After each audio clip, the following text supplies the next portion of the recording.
我一样常常来博物馆呢？常常会来吗？偶尔。其实我来的还不太多，但是每一次来都觉得特别有收获。因为来到博物馆，你看到这些古老的历史事物，看到那些文物，它在我们出生之前就已经存在了，而在我们去世之后，它仍旧存在。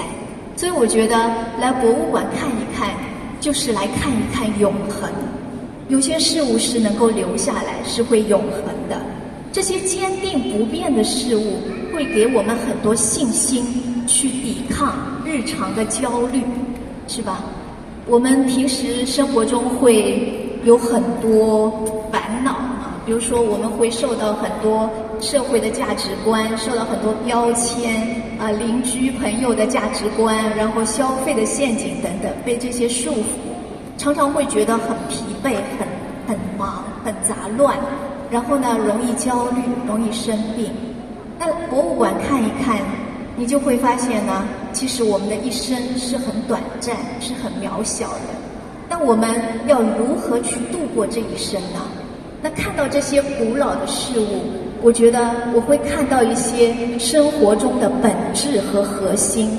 你掌握了这些核心和本质，你就可以更加从容的生活，你就会思考你要如何度过这短暂的一生，你要如何去更好的生活。那今天是我第一次来博物馆讲音乐课，以前一直都是在深圳音乐厅讲的，这一次是来博物馆讲音乐课，我觉得特别有价值。因为我看到这些古老的事物的时候，我常常觉得我了解了他们的知识，但我还是不了解这个东西，我觉得他们很遥远，离我的生活很遥远。但是我听到那个时代的音乐啊，听到那个时候的音乐，我就发现，就是音乐中藏着他胸口的热气，他的眼泪，他的痛苦，他的愤怒。你听到那个时候的思想感情，你就融入了他们的生活，融入了他们的生命，你就会跟他们产生共鸣。我相信音乐可以让我们更好的去理解、去参观这些展览。希望呢，我今天的讲座和活动会对大家有所帮助。谢谢。主办方的朋友们说，因为今天是一个大型的活动，希望我先弹几首曲子。其实我平时不太弹琴啊，但是今天来到现场这么多朋友，我希望可以弹一些治愈系的，可以献给这个美好的夜晚的曲子。可以给我们疲惫的生活带来一些解药，就非常好了，谢谢。然后我今天还邀请了2位音乐家朋友，深圳的2位音乐家朋友，翁丽飞，还有一位刘乐啊，一位呢是钢琴家，一位是琵琶演奏家，待会儿也会给我们献上精彩的表演。那然后今天呢，我还有一些抽奖的活动啊。所以呢，请大家待会儿要来回答我的问题，然后呢会随机送出博物馆的年鉴。那我先弹一首曲子，请大家猜一猜曲名，猜中了我们就会送出礼物，谢谢。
谢然后呢，这个我们今天的第一个问题就是，刚才演奏的是贝多芬的哪一首曲子呢？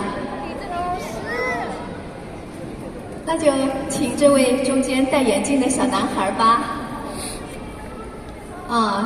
说的太棒了，大家都知道是月光曲。那我们将送出博物馆的年鉴给您，谢谢。那这个是原名叫升 C 小调第14钢琴奏鸣曲，1801年贝多芬在经历情感的波折之后创作出来的钢琴奏鸣曲。德国诗人路德维希·雷尔斯塔伯听后呢，把这一乐章比作犹如在瑞士琉森湖月光闪烁的湖面上飘荡的小舟一般，于是呢叫做月光曲。其实这首乐曲是和月光没有关系的，是贝多芬献给他的女朋友的作品。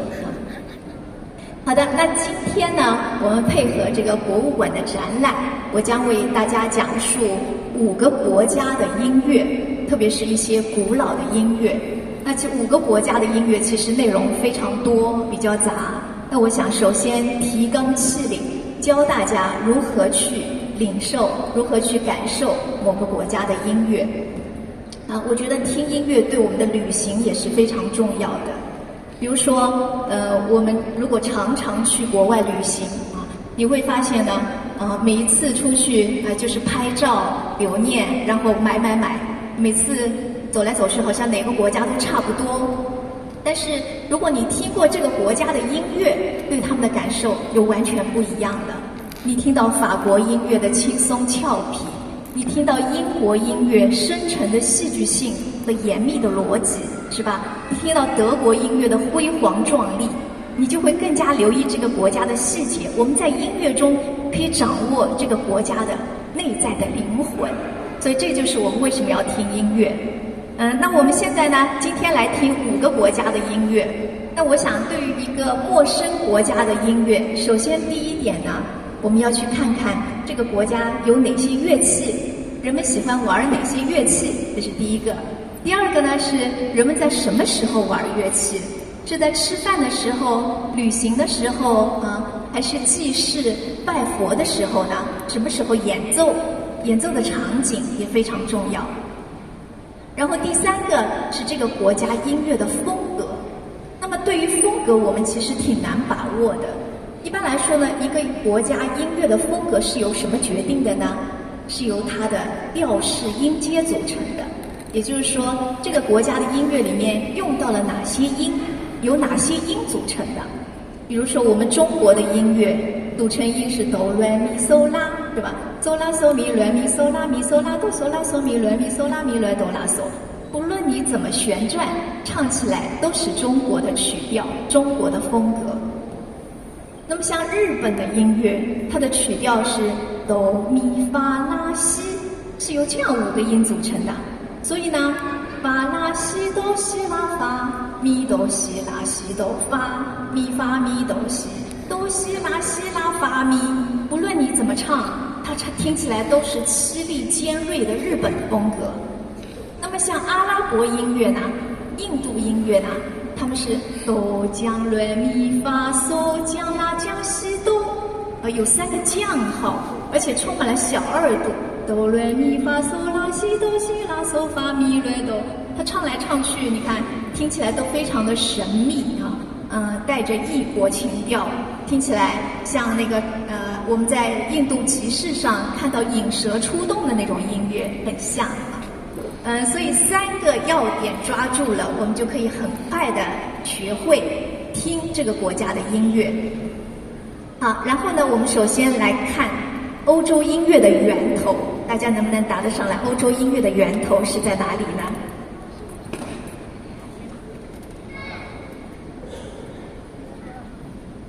欧洲音乐的源头就是古希腊的音乐。那我们先来看古希腊的人，他用什么样的乐器？我们在古希腊的陶瓶上、出土的文物上会看到这些图像，是吧？左边这个呢叫做里拉琴，有的时候它也会被称作七弦琴。右边这个呢叫阿夫洛斯管，你看它是2支管。那么这个左边的里拉琴的声音呢，是非常清脆明亮的，有点日神精神啊。那么右边的呢，体现了酒神精神，它的声音是非常热情奔放亮烈的，而且一个人吹2支管，他一个管可以奏低音，另外一个管奏旋律啊，声音是多声部的，已经相当现代啊。我们来听一下这个古老的乐器发出什么样的声音。这个呢就是里拉琴，是现在钢琴、竖琴的前身。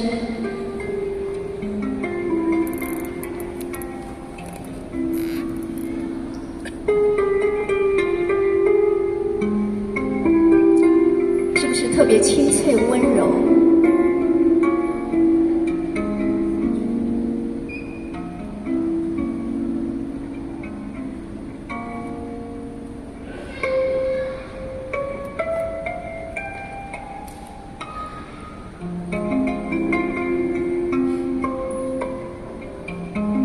声音像露珠一样美妙。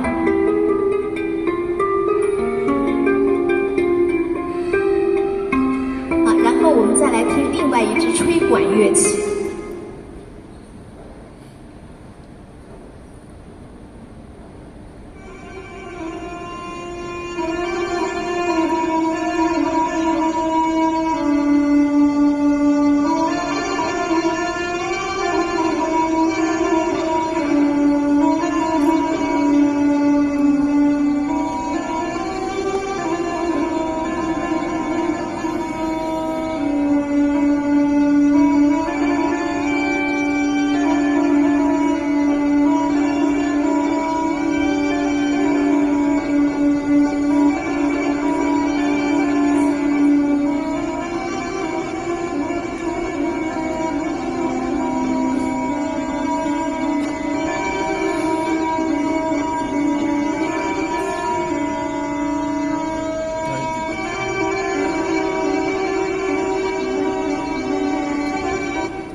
听到这个声音，立刻感受到海边吹来了古老的风啊。然后呢，我在欧洲的古典音乐里面找出了摆弄这些乐器的音乐家。我们来看这位音乐家，他叫奥菲欧，他应该说是历史上最著名的、最天才的一位希腊的音乐家，是神话中的音乐家奥菲欧和尤利迪西。尤利迪西呢是他的妻子啊。这是一部可以说是流传下来的历史上第一部歌剧。那你看这个图里面，这个奥菲欧举着他的七弦琴，就是里拉琴，好像那个是他的武器一样啊。他是当时呢参加音乐比赛演奏这个乐器，甚至赢了阿波罗。阿波罗是太阳神，都弹不过他，所以他是奥菲欧是希腊历史上特别著名的一个音乐家。那么这个歌剧呢，讲的是奥菲欧的爱情故事。我想奥菲欧这个音乐家大家可能没听说过，但是他的爱情故事你肯定听说过啊。这个故事特别有意思，深有隐喻哦。我们现在都会受益匪浅，所以一定要给大家讲一讲。这个奥菲欧呢，本来是和他的妻子尤利迪西非常幸福的在草原上生活。一开始两个人就是幸福的生活在一起。然后有一天，尤利迪西在野外突然被蛇咬了，一命呜呼，一下子去世了。那这个奥菲欧就不能接受这个消息，他非常的痛苦，然后就跑到地狱去了，带着他这个里拉琴，又跑到了冥府，要把妻子带回来。然后呢，他在冥河上，欧洲的忘川叫冥河，在冥河上弹奏他的里拉琴，感动了冥河上的船夫，船夫就把他送到了冥府里面，冥府里面的皇宫啊。在冥府里面的皇宫呢，他又给冥后，就是明代的皇后，里面演奏里拉琴，继续演奏他的里拉琴，一边唱着深情的情歌。这个冥后也被他感动了，就帮着他求那个冥王要把他的妻子还给他。冥王说可以的，我可以把妻子还给你，但是有一个条件。什么条件呢？就是你走出冥府的路上不能回头看你的妻子，你要一直往前走，不要回头看她。然后你看他们俩就开始走了。一开始他们俩觉得这个条件好像不难做到嘛。他们觉得很容易，于是呢，你看信心十足的走出冥府的路上。然后没过多久，天上阴云密布，响起了远远的雷声，然后突然一记闪电炸裂了天空，然后这个奥菲欧好像感觉背后的妻子打了个趔趄，然后一声惊呼，他就不由自主地回头去看看他的妻子怎么样了。顿时他的妻子立刻消失在冥府，再次死去了。这个奥菲欧这个音乐家再次悲痛欲绝，回到人间，然后天上的神都被他对妻子的深情感动了。他的对手就是太阳神阿波罗都从天上下凡来，把他带到了天上，让他成为了音乐之神。这个就是奥菲欧和尤利迪西的故事。你看他们俩飞快地走出冥府的路上，他一直抱着他的七弦琴。那我就在这一部古老的歌剧里面呢，找了一些段落想给大家听一听看。我觉得为什么要给大家听这部歌剧？虽然可能大家都没怎么听说过，是个比较小众的作品，但是它在每个年代都被改编。最早它是历史上第一部歌剧。那后来到了18世纪的歌剧改革的时候，有一位叫格鲁克的歌剧改革家，特别要把这部歌剧拿出来改革，重新去谱写新的歌剧。因为传统的歌剧呢，非常的僵化，情节千篇一律，现场非常的造作，场景非常的造作铺张，没有戏剧性，人们看不下去了。所以这个作曲家他要改革歌剧，改革的时候他还是把这一部古老的代表作找出来，可见他在古代的音乐人心目中是非常有地位的。那不仅仅是在古代，到了我们时代，大家可能听说过有一位现代舞教母，他叫皮纳鲍什。皮纳鲍什在90年代的时候又把这个故事改编成了现代舞。然后呢，是前几年获得托尼奖的音乐剧，托尼奖是音乐剧的最高奖项，仍旧是采用这部作品的改编。可见世世代代的人们都非常喜欢这个故事。那为什么喜欢这个故事呢？我以为这个就是它能够成为经典的秘密，经典的品质。为什么它能够流传下来？因为它非常的人性，非常的人性化，它是关于我们生活的困境的。因为无论是古代和现代，我们人所面对的困境是一样的，我们都要面对生老病死、爱恨情仇。所以它这个关于婚姻的困境给我们很多启发。可能呢，这个冥王为什么让他不要去回头看他的妻子，一直往前走呢？我觉得呢，这个就是给我们的婚姻很多的启示。我们很多人可能是恋爱脑，是吧？但是呢，爱情是有保质期的，它可能到1年2个月它就结束了。但我们又平时总是祝贺别人要生生世世在一起，要白头偕老，一生一世一双人。所以这个可能长久的爱情是一个谎言，是一个美好的愿望。虽然长久的爱情是一个谎言，但是人生的真谛是难得糊涂啊。就是说，要像这个冥王建议的那样，你不要把你的妻子盯得太紧了，你不要时时刻刻看着她，你要给她留出空间，这个才是婚姻保鲜的秘密。那么这个秘密呢，无论是古代和现代，它都是有效果的，它是婚姻成功的秘诀啊。那接下来我们就来听一段这个歌剧改革家重新谱写的《奥菲欧和尤利迪西》，我们来看一看那时候的歌剧是如何演唱的，它为什么成为一部经典的歌剧。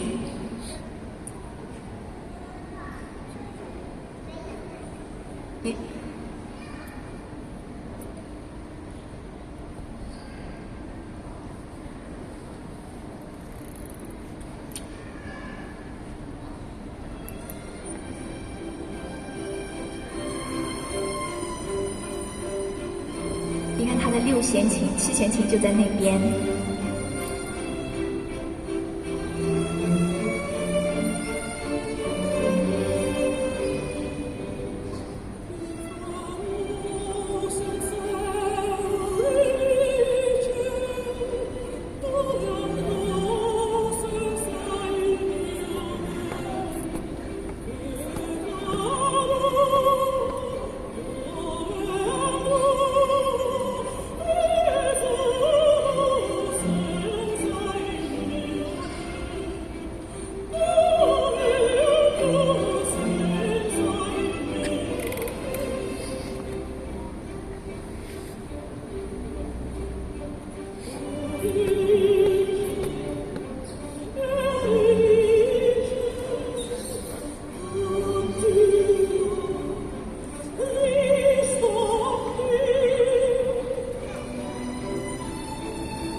就是妻子突然间去世了，他唱着悲痛欲绝的歌。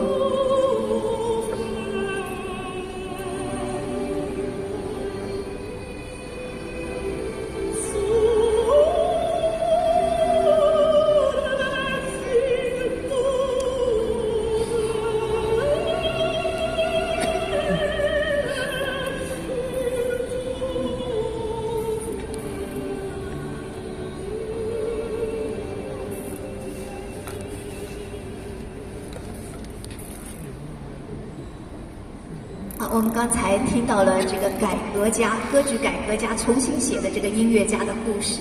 这里面呢，音乐分成2段，第一段呢是非常朴素亲切的民谣，哒滴哒哒哒滴滴，哒哒哒哒哒哒滴，是吧？我们都会唱，小朋友都会唱，是非常朴素的民谣。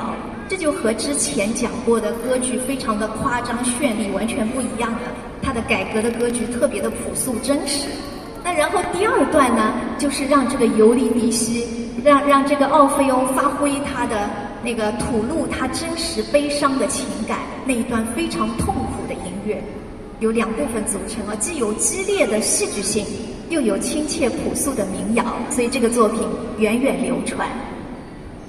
然后呢，我们再来看那被改编的芭蕾舞也有啊，现代歌剧也有啊，有各种各样的版本。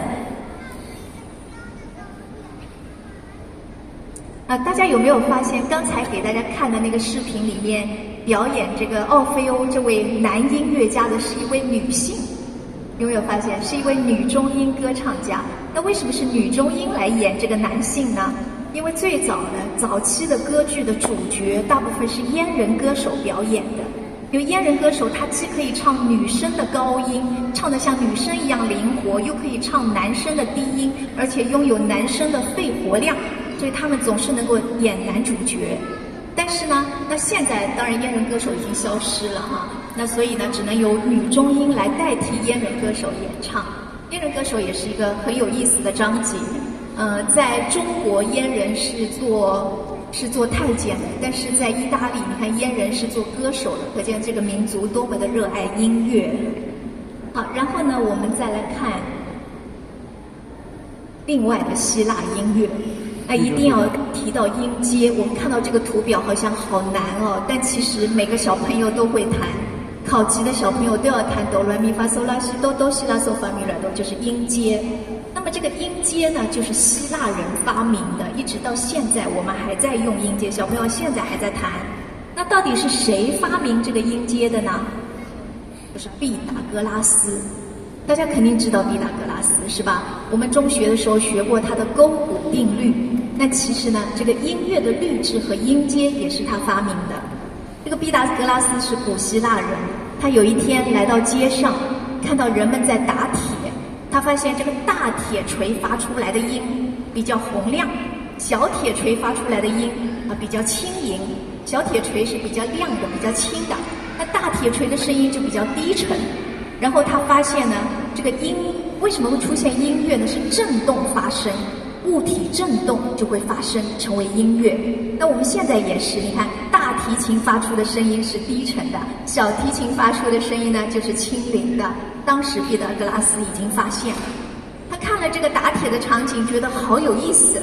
他回家呢就来自己做个实验，他把一根弦绑在一个木头架子上，把一根弦呢让它发出来一个音是哆，是中央 C 这个哆这个音。然后呢，他在一根弦的中间放上一个琴桥，再拨一下，发现它发出来的声音是高8度的哆。然后他在这个琴弦的2/3处再拨一下，发出来是嗦，哆咪嗦的嗦。然后在3/4处再拨一下，发出来的是下面5度的发。这样呢，它就组成了音阶的4个音哆发嗦。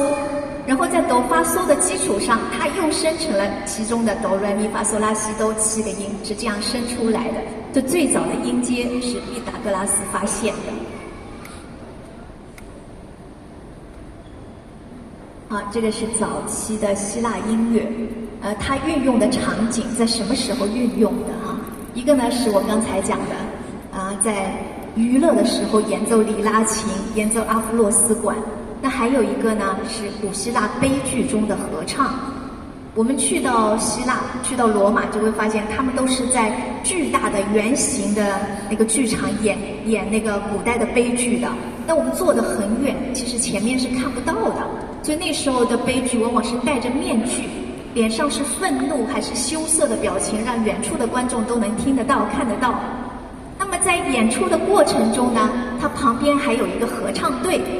就演出到一段的时候呢，比如说这个尤利迪西去世了，那这个合唱队就会唱出非常痛苦的歌曲。那他们刚好新婚，非常快乐，那这个合唱队就会一边跳舞一边唱歌，唱出欢乐的歌曲。也就是说，现在的电影配乐，那个时候呢是用合唱来为这个悲剧配乐的。那后来我们知道西方出现了歌剧，其实歌剧就是在这个悲剧合唱中衍生发展出来，形成了独立的整场都来唱歌的剧。之前呢，这个音乐只是配乐，后来呢出现了整场都是唱歌的歌剧。那另外一个呢，就是古希腊的音乐美学理论特别发达，那个时候的音乐理论家就已经提出来了，大齐唱是不好听的。很多人一起唱大齐唱，他觉得不好听的。真正美的和谐的音乐呢，是不同的音调组合起来不同的音高、不同的旋律组合起来才会比较美妙。所以你看，我们现在有和声、有复调，其实就在当时希腊的美学家就提出来了。而且那个时候，我们知道出现了亚里士多德，出现了柏拉图。柏拉图认为音乐是有社会教化作用的。我们听什么样的音乐，就会成为什么样的人。我们听庄严的、厚重的音乐，你这个人就会变得比较的正派你听一些轻浮的音乐，可能就会变得浮华享乐了。当时就提出这样的理论。而且呢，亚里士多德提出来，音乐的起源是来自模仿。什么意思呢？就说音乐模仿雨滴，模仿一座山，模仿一条河流。那他真的是非常有先见之明啊。我们现在的音乐，沃尔塔瓦河是不是模仿一条河流？黄河也是模仿河流，阿尔卑斯山是模仿一座山，还有一个穷人和一个富人。图画展览会是模仿人类模仿鸟类。最早的音乐家、最早的美学家已经提出来了，音乐是一种模仿。这个就是古希腊的音乐美学对整个世界、对不同年代的贡献。然后我还想给大家看一部舞剧。那其实呢，它音乐非常著名，但是舞剧更好看，我就选了一个舞剧，它是牧神午后前奏曲，德彪西的牧神午后前奏曲。为什么听这首呢？因为这个牧神就是古希腊的一个牧神潘古希腊有一个掌管农林和畜牧业的神叫牧神潘，他长得特别的有趣，特别的令人印象深刻，因为他长得是人脸，他的脸是人脸，头是那个整个人头，那么他的身体呢是羊的形状，羊的蹄子，所以人首羊身的一个神这个神呢特别擅长吹什么？这个大家知道吗？有没有小朋友来回答一下？我们要送出年鉴的。好，这位小姑娘。排箫。对，排箫。排箫也是古希腊的乐器，我们现在也会吹排箫。当时的牧神最擅长吹排箫。那这个牧神除了擅长吹排箫之外呢，他还特别的喜欢泡妞，每天都在追逐美丽的仙女。那这个牧神午后前奏曲讲的就是牧神在一个夏天的午后做了一个梦，梦见一个美丽的仙女，然后他在梦境中不停地去追逐她。结果这个仙女看到一个芦苇荡，她就跳到了湖水中，一下子消失不见了。然后这个牧神就很难过，一个人坐在湖边吹奏着忧伤的曲调。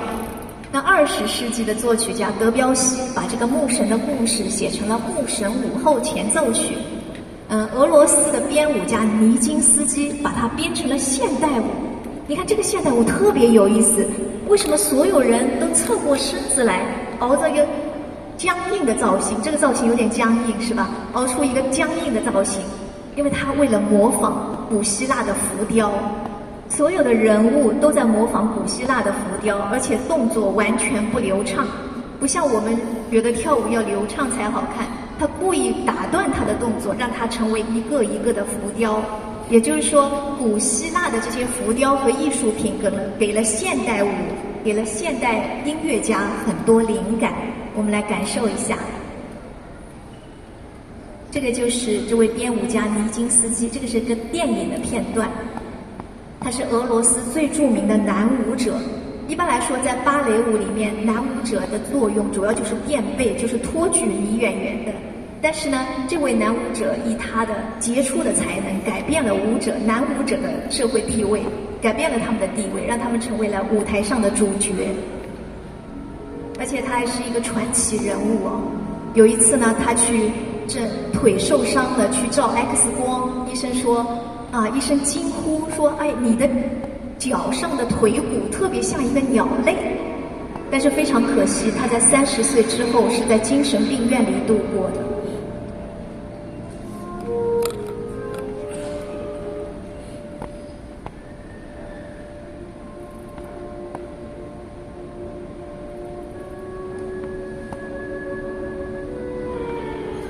我们听这个音乐，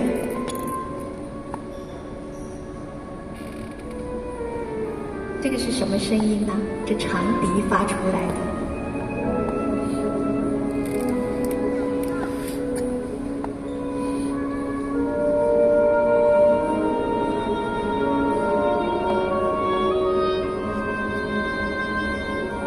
一个个动作都像雕塑。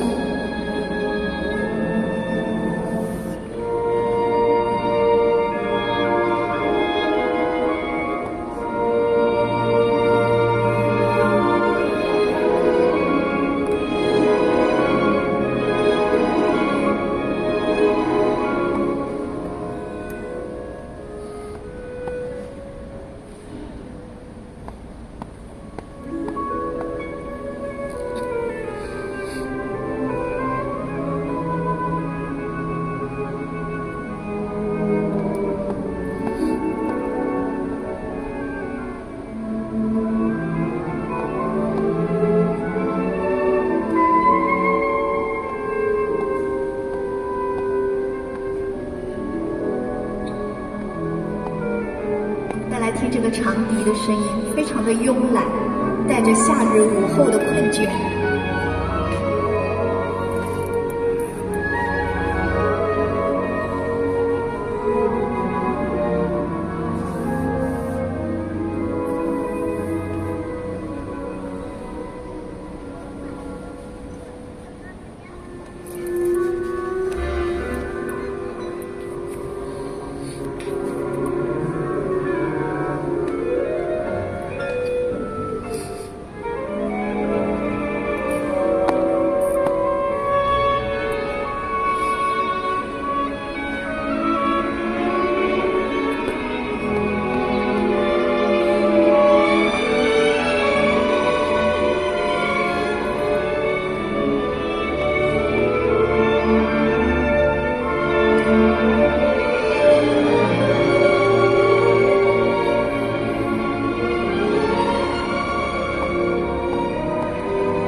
每个动作都是僵硬的，是吧？每个人都侧过身子，像希腊的雕像一样扭来扭去。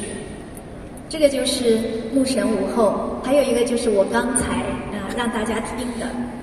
我刚才让大家听的是里面的音乐，用长笛吹出了低缓的低沉的曲调。一般来说呢，长笛是写在乐谱第一行的，它是演奏高音的。但是在这里呢，作者故意让长笛来演奏低音，让它吹出一种倦怠、慵懒的又很陌生的声音，让它带来夏日午后的气息。而且呢，这个音乐跟我们之前听到的古典音乐都不一样了。原来的古典音乐呢，主旋律都是弦乐、小提琴来演奏的，但是在这里呢，小提琴就演奏噔噔噔噔的正音，让它出现一种热烘烘的烘托的效果，夏日那种氛围啊。然后呢，把旋律都交给了木管乐器，交给长笛、单簧管，而且旋律它只是碎片的，片段，整个音乐好像悬浮在空中，没有回答啊，整个都是非常的迷人、非常美妙，但是没有确定的那种信息。这个就是印象派音乐啊。但是呢，这种非常现代的音乐和舞蹈，它的灵感是来自古希腊。所以你说一种最古老的音乐、古老的艺术、最古老的陈述，它也可以是最现代的。我以为这个就是为什么很多艺术家喜欢来看博物馆啊，他们在古老的艺术品里面找到了很多灵感。不仅仅是德彪西喜欢去写古希腊的音乐，我们知道有一位现代舞叫邓肯，现代舞家邓肯，他是一个美国人，他来到欧洲的时候呢，每天都待在博物馆里面去研究古希腊人的动作、神情和外貌，然后呢，他把它编成了现代舞。在此之前，人们都是跳芭蕾舞的，但是邓肯他创造了一种全新的舞蹈，那么他的灵感就是来自博物馆里面的古老的图像啊，所以给大家很多灵感。好，接下来呢，我们来看第二个国度——埃及的音乐，古埃及的音乐。那接下来我又来提问啦，古埃及的音乐大家听过哪些呢？或者古埃及的舞蹈大家看过哪些呢？有没有朋友看过的、听过？有没有去过埃及呢？没有。那肚皮舞有没有看过呀？是吧？这个就是埃及的艺术啊。好的，但是肚皮舞因为这个视频太暴露了，所以我们就换做其他的，因为现场有好多小朋友啊。那关于埃及的音乐，我特别想给大家推荐一部意大利的歌剧，叫《阿依达》。有没有看过《阿依达》？那《阿依达》是哪个作曲家写的？有没有朋友能答得上来呢？对，维尔第，太好了。那待会儿我们也会送出年鉴哈。是维尔第写的。维尔第是一位意大利的歌剧家。如果要看维尔第的一部歌剧，就看他一部歌剧，我会推荐这部《阿依达》。为什么推荐《阿依达》呢？因为《阿依达》不仅仅是歌剧啊，它是一部史诗。能够把歌剧写成史诗的作曲家，只有维尔第了啊！他有一种庄严的历史气氛。好，那我们就先来看这个《阿依达》，我们来找一些片段给大家看一看。你看他演出的场景多么壮丽辉煌啊！那这个阿依达是谁呢？她是一个公主，但她并不是埃及的公主，而是埃塞俄比亚的公主。这个故事就是发生在埃及和埃塞俄比亚打仗的时代，法老王的时代，也是埃及的黄金时代。那因为埃塞俄比亚战败了，所以埃塞俄比亚的公主阿依达就成了奴隶，就流亡到了埃及的皇宫里面，成为了埃及公主的女奴。然后在埃及的宫廷里面还有一个将军，这个将军战功赫赫，气宇不凡。他是像一个王子一样的存在，宫廷里面的好多人都暗恋他，埃及的公主也暗恋他。但是呢，这个这个达拉梅斯，这个将军叫达拉梅斯啊，达拉梅斯偏偏是爱上了这个女奴，因为他觉得阿依达非常的纯真美丽，非常的圣洁，然后他就唱了一首特别著名的咏叹调，叫《圣洁的阿依达》，赞美她的美貌，深深的爱上了阿依达。然后呢，阿依达有一天在宫廷里面看到很多士兵，就作为战俘营里面有很多埃塞俄比亚的士兵。他在士兵里面发现了自己的父亲，就是埃塞俄比亚的国王，乔装成士兵，然后免于一死，逃到了埃及的宫殿里面。然后呢，父女两个就见面了，两个人就策划着逃跑。那因为达拉梅斯这位将军特别的爱阿依达，他就帮助他们去逃跑，而且逃跑成功了。那这么大的事情肯定被发现了，所以这个达拉梅斯就被判处了死刑，因为他通敌叛国了，本来是打仗的，通敌叛国，判处死刑。判处死刑呢，当时的判处死刑就是把他活埋进金字塔里面的坟墓里面，金字塔的陵墓里面。那当他被埋到了金字塔的陵墓里面，门口被封上之后，他回头发现阿依达早就在陵墓里面等待他了。然后他们俩紧紧地拥抱在一起，幸福地等待死亡的来临。这个就是阿依达的故事。那么讲到这个故事的时候，我必须要讲一下一位考古学家，也是博物馆的常客。他是法国的考古学家奥古斯特·马里埃特，因为阿依达的剧本就是来自他，他是最早的剧本作者，他是根据一个真实的故事改编的啊。这个奥古斯特呢，他也是个传奇人物啊，他是个法国人。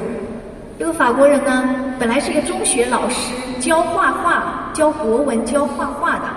但是有一天，他回到家乡布洛涅森林里面的博物馆参观，看到了埃及的古物，上面那种奇妙的、神秘的象形文字，他对这个非常着迷，完全就投入了所有的心力去研究埃及的古代的文字，研究埃及的古物，而且呢，自学了埃及学。后来呢，成为了这个行业的专家，受到了法国官方的认定，派遣他到埃及专门去考古和挖掘古墓。所以我觉得这个故事给我们很多启示。你常常来博物馆走一走，看一到很多东西，难说就会找到自己命运般的使命啊。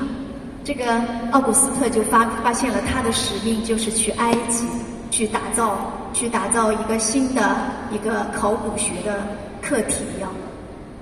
然后他到埃及之后呢，有一天在神庙附近挖掘，挖到了2具尸骸紧紧地拥抱在一起，无法分开。一旦分开，他们就整个散架了。那他看到这2具尸骸，他就非常感动，他把它写成了一个故事，叫《尼罗河的新娘》。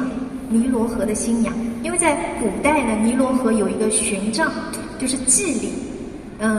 在春天的时候，要把部落里面最年轻、最美丽的姑娘选出来，把她沉入尼罗河底，献祭给尼罗河，以保障这个人间风调雨顺。可能古代有很多这样的巫术啊，我写了这样一个故事。那后来呢，他不断的改编成了《阿依达》这个剧本。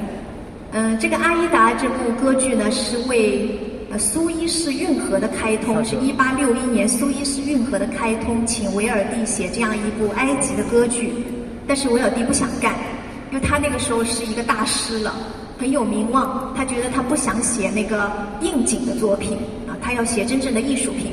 但是这个奥古斯特毫不气馁，他把故事写得非常详细，写了20多张纸，然后呢，把它分成了4幕6场歌剧，写得非常的详细。通过开罗的皇家歌剧院，把这些详细的手稿送到了维尔蒂手里。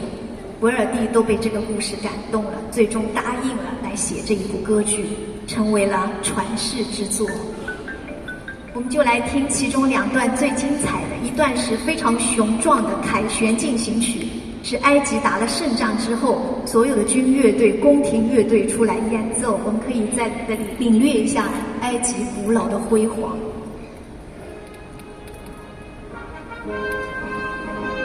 很熟悉吧？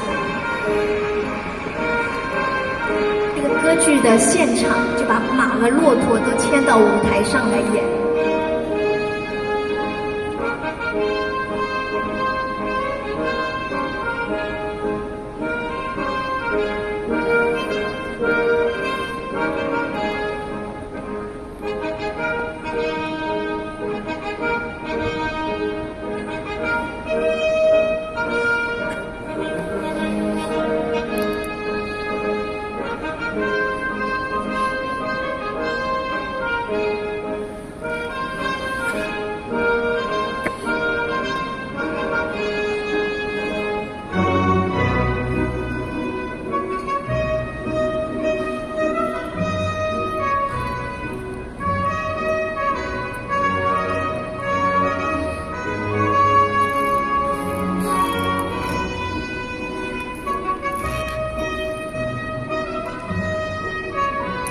因为有这位考古学家，所以呢，所有演出的服装、道具设计都是完全严格的按照古希腊的打扮设定的。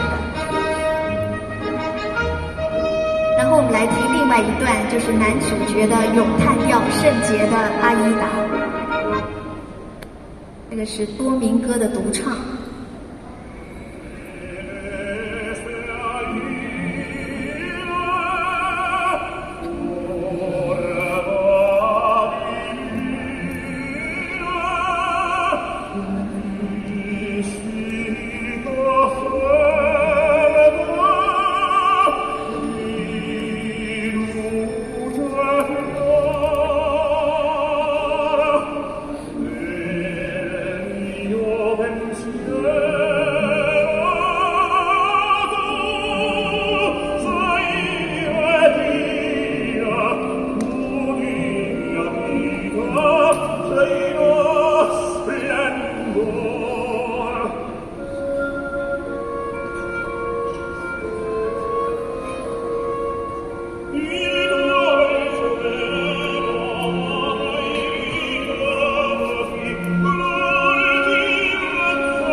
为什么给大家听这一段呢？因为这一段就是用埃及的音阶写的。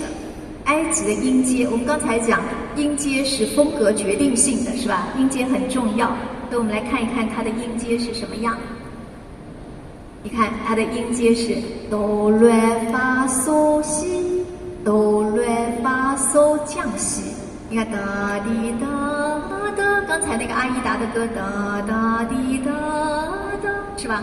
就是用这样的音阶把它发展了一下。好，这个是音阶决定了它的音乐风格，是非常高亢的，又是非常自由灵动的，像沙漠里面的风一样。好，然后呢，我们再来看非洲埃及古老的音乐，节奏非常重要。埃及人用的乐器是什么呢？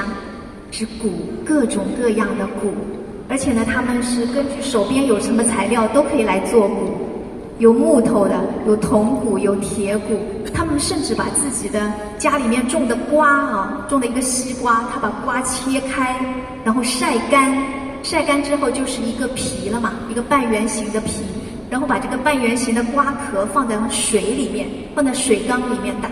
这个声音非常的奇妙，因为瓜的声音是有点炸裂的，那放在水里面，它就带着水声的温吞感。很多那个非洲人是这样来打鼓的那所以呢，我们会在非洲的音乐里面看到各种各样的鼓，各种各样的手鼓，下面有一个长长的支撑，上面是一个鼓，旁边绑着绳子的，然后画的红的黑的图案，图案也非常美。我都想建议我们博物馆其实可以做一个乐器展览，很多乐器本身就是艺术品我们待会儿会看到新疆的乐器、非洲的乐器都是艺术品那非洲的这些鼓就是艺术品。那为什么鼓对他们那么重要呢？因为在非洲，节奏就是一种语言，节奏就是一种语言比如说部落之间传递消息，它就是打一段节奏，远远的另外一个部落就听到了。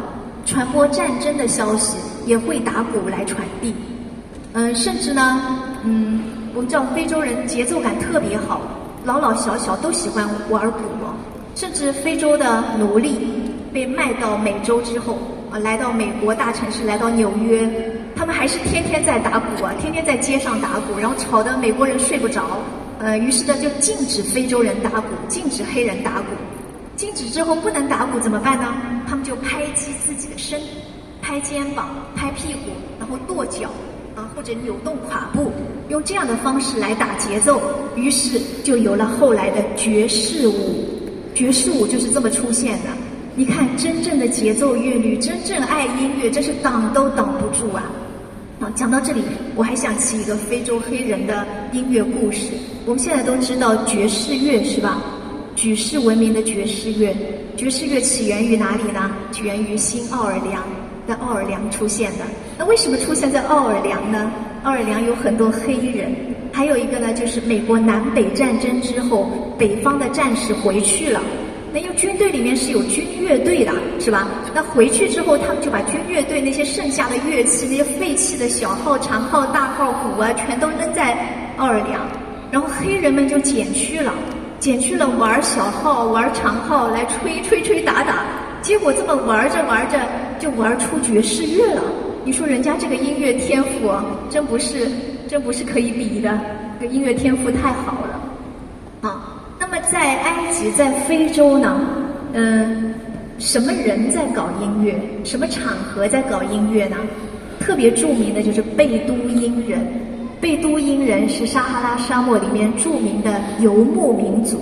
游牧民族，他们是追逐水草而生活的，在哪里有绿洲，哪里有水草，他们就停下来生活。然后呢，他们进行各种商业活动。大家如果看过三毛的书，就会知道它里面写了好多贝都因人的故事。他们是特别喜欢音乐的。白天他们在沙漠里面牵着骆驼行进，晚上呢，他们就点起篝火，在星空下开始唱歌跳舞。那贝都因人的音乐，最初呢，他们的歌唱是哪里来的呢？最初就是赶骆驼的声音，吆喝赶骆驼的声音，把它拉长把它艺术化之后，就变成了贝都因人的歌唱。而且他们有很多很奇妙的生活方式比如说他们常常在阳光下暴晒嘛，所以晒得又黑又黑又干，每个人都是又黑又瘦，像一杆长枪一样的然后呢，他们会把晒伤的人给他涂上一种特别的草药，那草药是用孔雀，他把孔雀的骨头磨成粉，然后治疗这些晒伤的人。然后呢，除了这个特别的草药之外呢，就是他们特别擅长音乐，特别擅长唱歌。我给大家来看一段他们的音乐场景。那音乐场景是祭祀、巫术和商旅歌曲，也就是说，在祭祀的时候，他们会打鼓奏乐，祭祀祖先、祭祀神灵。还有呢，巫术，他们非洲有一种巫术不知道大家信不信？我看过一个音乐家写的一本书，叫做《情线撒哈拉》，后来还改编成电影的，是吧？叫《遮蔽的天空》，配乐还是坂本龙一写的。那在里面呢，这个音乐家就写了他自己的故事。他是一个纽约的音乐家，和他的作家太太来到了撒哈拉沙漠里面采风。然后呢，这个音乐家就很好奇，跑到集市里面去看很多美女看看非洲的女人。然后呢，这个非洲的女人就把她的钱包偷走了。那这个音乐家发现之后，又把钱包追回来了。追回来之后，这个非洲的女人就对他唱一种很尖利的颤舌来唱的歌，就好像是一种巫术。结果没多久，这个音乐家就患了疟疾身亡了。所以他们在巫术的时候就会来唱歌。我们待会儿会听到他们巫术里面那种颤舌的歌，发出那种很尖利的声音这是第二种。第三种呢是商旅歌谣，什么意思呢？就赶着骆驼一边去卖东西，赶着骆驼在沙漠里面旅行的时候，就出现了游吟歌手、吟唱诗人。吟唱诗人把文学发展起来了，因为他们会唱那种歌词特别好的，歌词越来越美妙然后呢，把乐器也发展出来了，乐器变得越来越先进。那还有一个呢，就是商旅歌手，他把那个音乐传播到各方把撒哈拉的音乐带到南非等等等等进行音乐文化的交流。好，我们来听一段这个贝都因人在星空下在晚上篝火晚会的时候演唱的歌曲。你看看他们的乐器，鼓，还有什么呢？还有小提琴。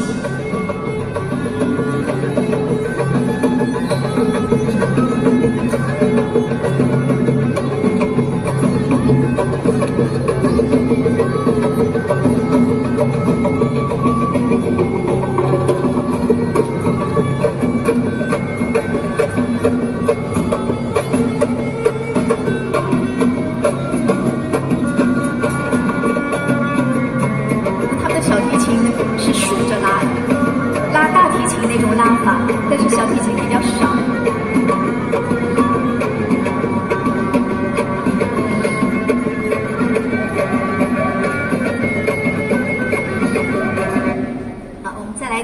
就是我刚才讲的那个女生的尖利的颤音，据说传统是在巫术里面表演，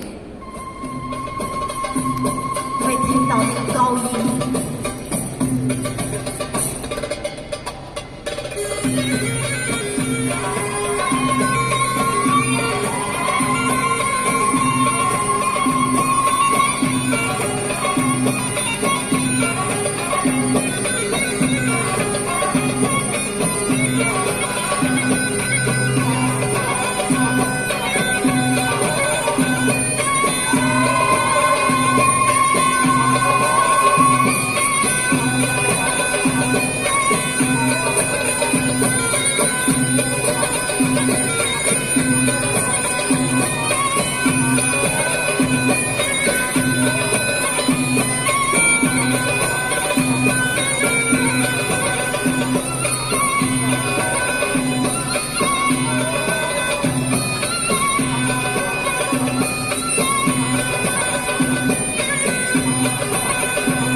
因为有游牧民族，有贝都因人，所以阿拉伯音乐和埃及音乐后来就融合在一起了。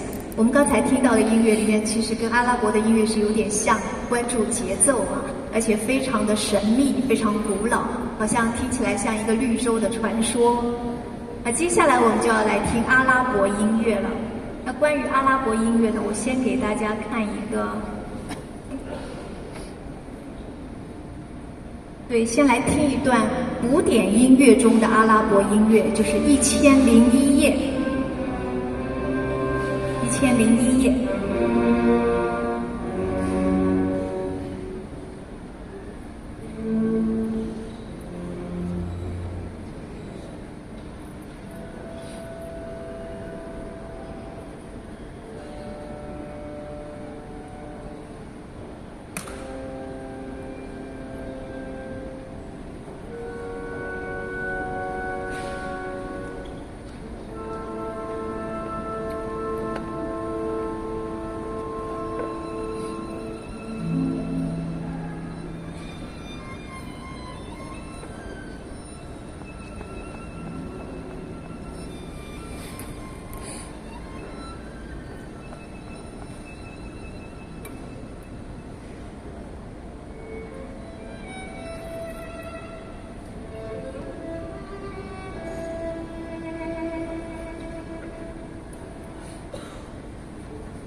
这一段呢是描绘《1001夜》里面的女主角沈赫拉查达。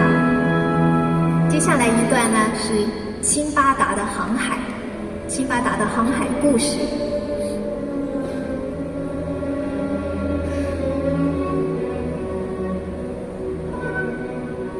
辛巴达呢是巴格达的一个商人，他要出发去海上寻找宝藏。然后遇到了风暴遇到了天降的瘟疫，遇到了各种巨鸟，遇到了流落荒岛。但是我们听这段音乐，你可以想象一下他的寻宝他的冒险有没有成功呢？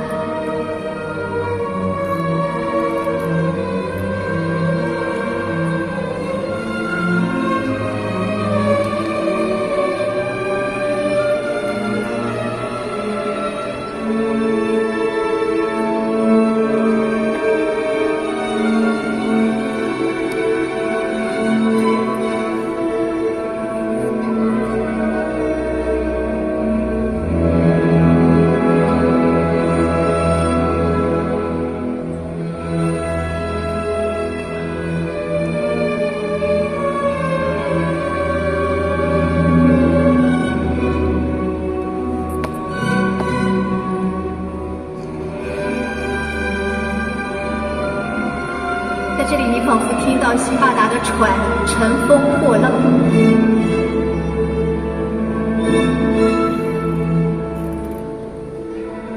而且很有信心，是吧？听起来当很有信心。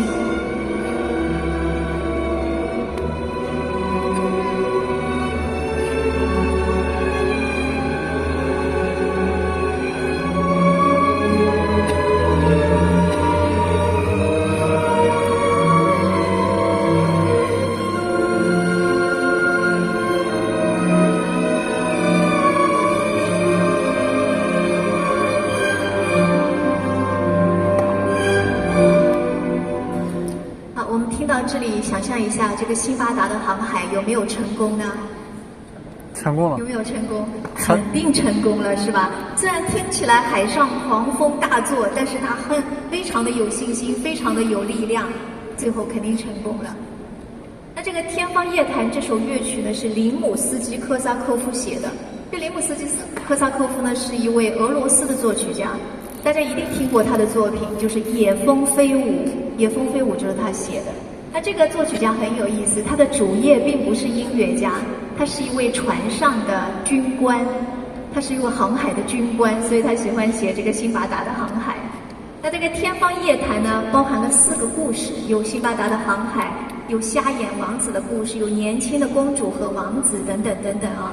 我们一开始听到那个长号演奏的，这表达的是一个皇帝，是一个粗暴的苏丹皇帝。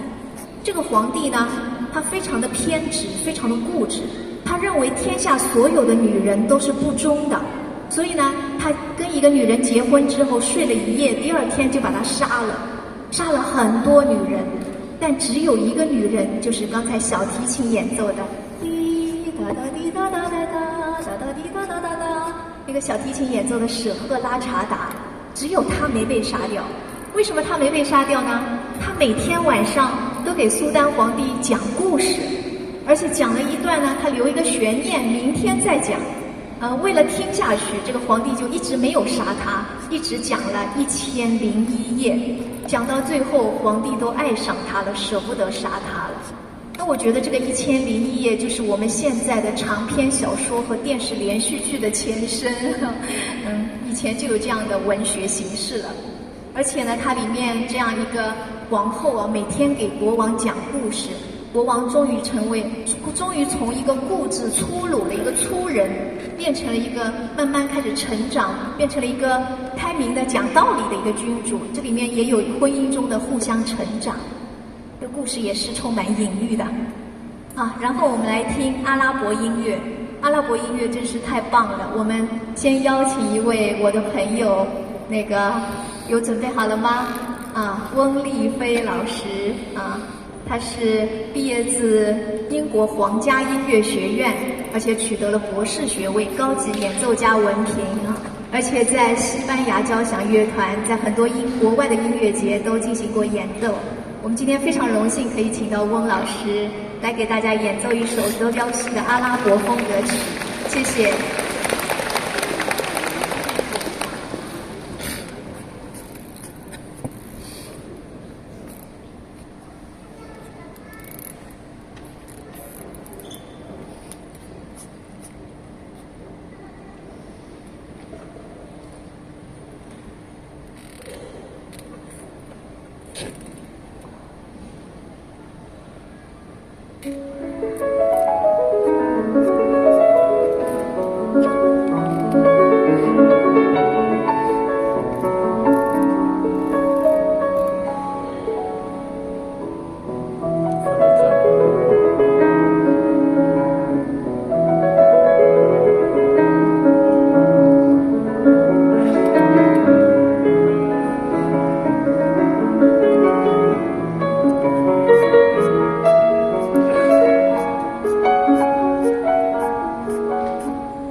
邀请郭老师再弹一首吧。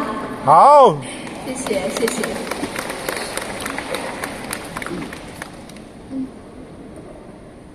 弹一首德彪西的《月光》吗？这首大家更熟悉一点。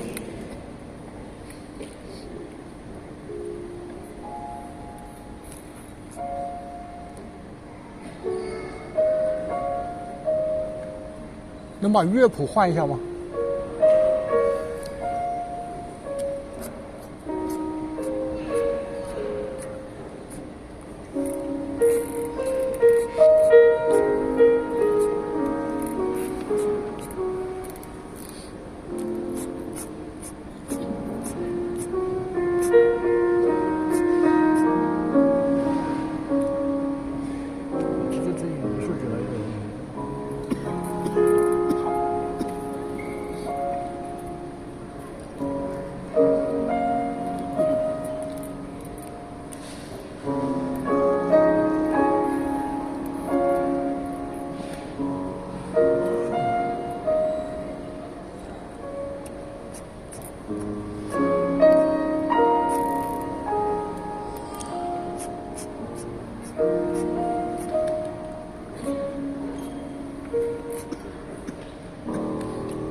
谢谢翁老师啊。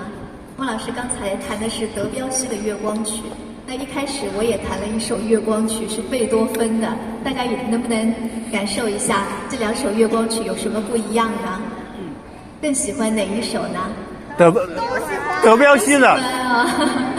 我还以为大家可能对翁老师的月光曲感觉更亲切，为什么呢？因为德彪西的月光曲它是用中国的音阶写的，哆来咪嗦拉，所以听起来有点像中国的音乐。欢快一点，欢快一点。德彪西是一个法国音乐家，法国的艺术家对东方风格的东西一直充满了隐秘的热情。我们刚才一开始听的是这首阿拉伯风格曲。那德彪西呢，他是20世纪初的人，他从来没来过阿拉伯半岛，他为什么写这首阿拉伯风格曲呢？其实当时大部分欧洲人对阿拉伯的印象是来自西班牙。我们现在去到西班牙就会看到很多东方风情的建筑，是吧？因为在公元8世纪的时候，在西班牙建立了一个由阿拉伯人统治的后麦叶加王朝，建立一个王朝，统治了好多年，所以现在那边有好多阿拉伯式的建筑，还有清真寺。然后德彪西呢，就用这些灵动的旋转的曲线来描绘这个清真寺或者是阿拉伯建筑上面那些复杂的紧密的花纹。阿拉伯音乐也是非常复杂、非常种类繁多的。因为我们刚才唱的阿拉伯音阶嘛，因为阿拉伯人我们知道有很多游牧民族啊，所以呢，他们的音乐也经过了很多的融合发展。就像我刚才讲的，它流传到了西班牙，阿拉伯音乐跟西班牙音乐结合，产生一种新的流派，叫做安达鲁西亚风格。我们现在常常听到吉普赛人唱的音乐，基本上就是安达鲁西亚风格。那么那个阿拉伯音乐呢，最早就出现的非常早，在古兰经出现之前就已经有阿拉伯音乐了。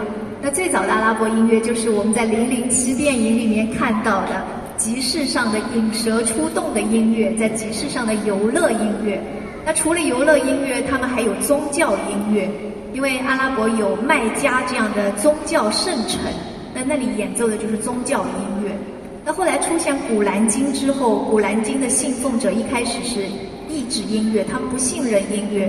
我们知道阿拉伯的音乐太神秘、太诱惑、太狂野了，所以这个古兰经都被他亵渎了。一开始人们是限制音乐发展，但后来呢，古兰经教派里面有一部分神秘主义者叫苏菲乐派他们就坚持喜欢音乐。那后来就有了古兰经吟唱的版本，把古兰经也变成音乐拿来唱的。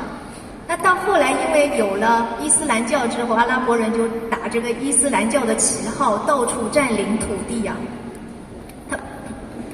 他们占领了埃及，占领了叙利亚，占领了波斯，所以这些波斯叙利亚这些流浪艺人都来到了阿拉伯半岛，带来了他们各自的音乐。经过了这次大的融合，阿拉伯的音乐就更加的丰富了，更加丰盛了那一直到出现西班牙阿拉伯的音乐一直到现在，我一直都觉得阿拉伯的音乐是非常前卫的，他们一直在融合，在交流发展。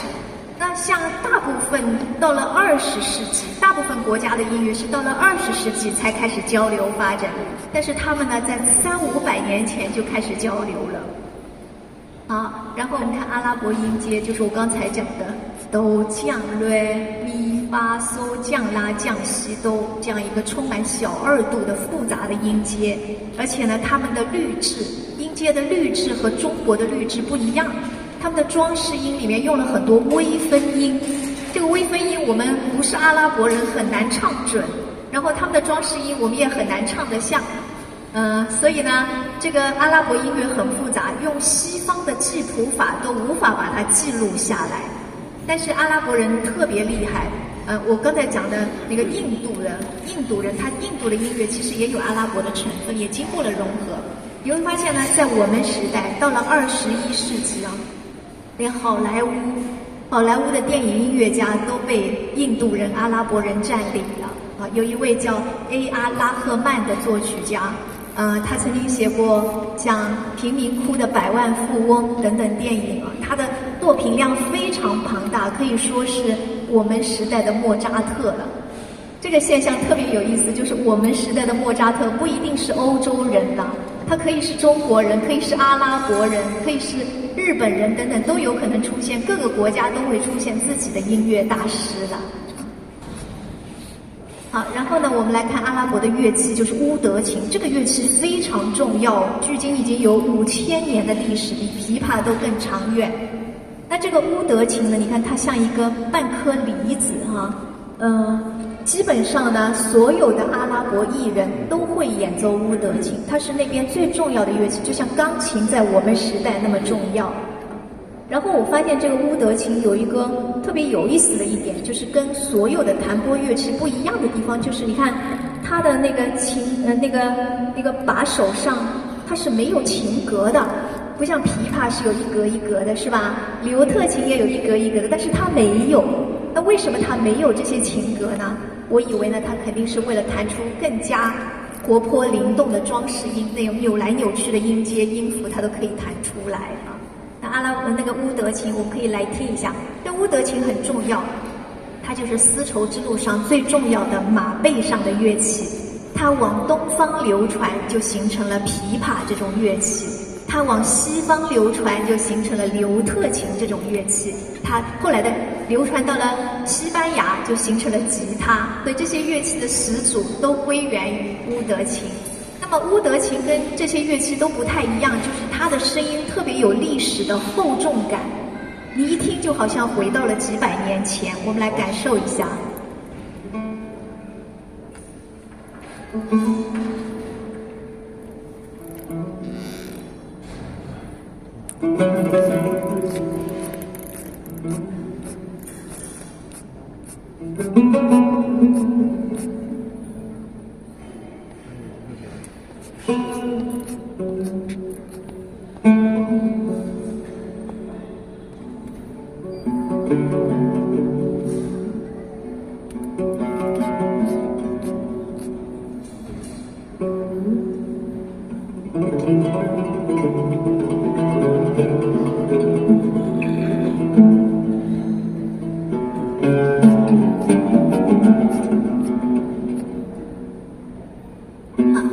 好的，接下来呢，我就邀请一位深圳的民乐演奏家，他是一位琵琶演奏家哈。我们来听一听乌德琴发展到中国成为琵琶，跟这个声音有什么不一样？